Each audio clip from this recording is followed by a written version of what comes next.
Bel, may nadiskubre kay Donnie nang nasa La Union sila. Sa niya na importante talaga ako sa kanya, na napakaswerte ko.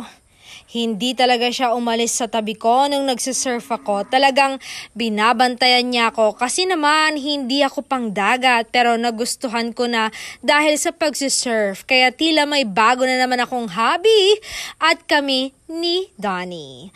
Kaya girls, get you a man who wants to invest in you, listen to you, learn from you, see you win and support your vision and fall in love with you daily.